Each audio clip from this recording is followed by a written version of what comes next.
శ్రీరాఘవం దశరథాత్మజమప్రమేయం సీతాపతిం రఘుకులాన్వయరత్నదీపం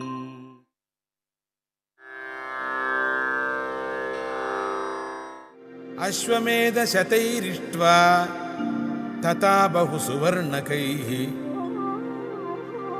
గవాం కోట్యయుతం దత్వా బ్రహ్మలోకం ప్రయాస్యతి అసంఖ్యేయం ధనం దత్వా బ్రాహ్మణేభ్యో మహాయశాః.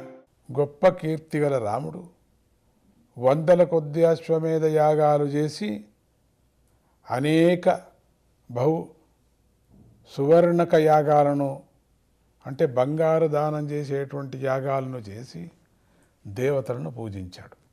10,000 కోట్ల గోవులను లెక్కించలేనంత ధనాన్ని బ్రాహ్మణులకిచ్చి శాశ్వతమైన స్థానాన్ని పొందాడని తాత్పర్యం. శ్రీరాముని పాలనలో ప్రజలు సుఖ సంతోషాలతో ఉంటారని మనమంత బాగా తెలుసుకున్నాం కదా.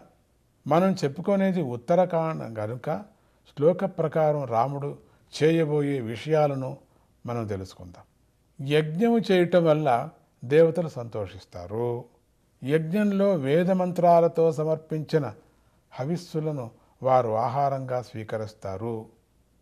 లోకాలను సమృద్ధివంతంగా చేసి కాపాడుతారు. సకాలంలో వర్షాలు కురిపిస్తారు. యజ్ఞాలను ద్వేషించేవారు అంటే దైవద్రోహులు అటువంటి వారు నరకానికి వెళతారని తెలుసుకోవాలి మనం. దేవతలు సంతోషిస్తే లోకాలు చల్లగా ఉంటాయి. దేవతలు అందరికీ ప్రభువులు. వారి వరాలు చాలా గొప్పగా ఉంటాయి. యజమాని చేసే యజ్ఞంతో తృప్తిపడి వారు యజమానికే కాక లోకానికి కూడా మేలు చేస్తారు. అందుచేత సామర్థ్యం శక్తి గలవారు యజ్ఞాలు చేసి దేవతలకు సంతోషం కలిగించాలి. అటువంటి వారు స్వర్గానికి వెళుతున్నారు. యజ్ఞం చేసేవాడు మిత్ర వరుణుల తేజస్సుతో వెలుగుతాడు అని చెప్తారు ఇక్కడ. మిత్రావరుణ తేజస్సులు అంత అద్భుతమైనటువంటి తేజస్సుతో ఉంటారు వాళ్ళు యజ్ఞ యాగాదులు చేసేటువంటి వాళ్ళు. అన్ని యజ్ఞాలతో ఎవరు దేవతలను సేవిస్తున్నారో, ఎవరు సంతోషంగా హవిస్సులను అర్పిస్తున్నారో వారు విశాలమైనటువంటి కీర్తిని పొందుతారు. యజ్ఞం వల్ల నీరు లభిస్తుంది. దానితో మానవుడి యొక్క కోరికలన్నీ నెరవేరుతాయి. అగ్నిలో వేసినటువంటి ఆహుతి ఆదిత్యుడిని చేరుతుంది కదా. ఆదిత్యుడి నుండి వర్షం కురుస్తుంది కదా. వర్షం వల్ల అన్నం కదా. అన్నం వల్ల సర్వము సమృద్ధి అవుతుంది కదా. అలా దేవతలు అన్నము, ధనము, సంతానము, విశాలమైన కీర్తి ప్రసాదిస్తారు. సకల పాపాల నుండి రక్షిస్తాడు. యజ్ఞంలో ఇంద్రుడు, మిత్రుడు, వరుణుడు, అగ్ని, యముడు, సుపర్ణుడు, మాతర్విశ్వడు, గరుత్మంతుడు మొదలైనటువంటి దేవతలు ఆరాధించబడతారు.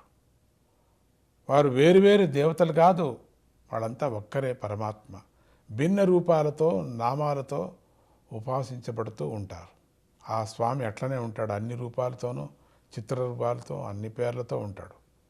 యజ్ఞం గృహస్థాశ్రమ మర్యాదను కట్టుబడి ఉండేటట్లుగా నియమనిష్టలుగా చేస్తుంది. బ్రహ్మదేవుడు యజ్ఞమందు ఉపయోగపడటం కోసమే ధనాన్ని సృష్టించాడు. యజ్ఞం చేయటం కోసమే పురుషుడిని సృష్టించాడు. కాబట్టి యజ్ఞాన్ని రక్షించే బాధ్యత పురుషుడిది. భగవంతుడి కృప వలన తనకు లభించిన పదార్థాలను పరమాత్మకు అర్పించి తన కృతజ్ఞతను తెలుపుకోవాలి కదా. అలా కృతజ్ఞతను తెలుపుకోవటం వల్ల ప్రయత్నంతో పదార్థాలను సాధించుకున్నాను అంటే సమర్థించుకున్నాను అని అహంకారం తొలగిపోతుంది కదా. పరమాత్ముడే ఇచ్చేటువంటిది.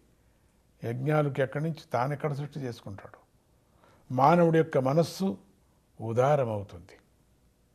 దేవతల కృపకు పాత్రుడవుతాడు. ఆధ్యాత్మికంగా అభివృద్ధి చెందుతాడు. శ్రీరాముడు గొప్ప పండితుడు. యజ్ఞాల గొప్పదనం ఆయనకు బాగా తెలుసు. కనుకనే 100 అశ్వమేధ యాగాలు చేశాడు. బహు సువర్ణక యాగాలు చేసి దేవతలనంతా సంతోషపరిచాడు, పూజించాడు. యజ్ఞ విధులను పాటించి దాన ధర్మాలను విరివిగా చేశాడు. లెక్కలేనంత ధనాన్ని బ్రాహ్మణులకిచ్చి శాశ్వతమైన స్థానాన్ని చేరుకునేటువంటి అర్హతను పొందాడు. బుద్ధివంతుడైన వాడు ఇహలోక పరలోక సుఖాలను పొందటానికి యజ్ఞము, దానము, తపస్సులను తప్పకోకుండా ఆచరించాలి. విడిచిపెట్టరాదు అని లోకానికి చాటి చెప్పాడు. రామరాజ్యం తాను ఆచరించి చూపించాడు రాముడు. ధర్మాన్ని. సీతారామాభ్యాం నమః.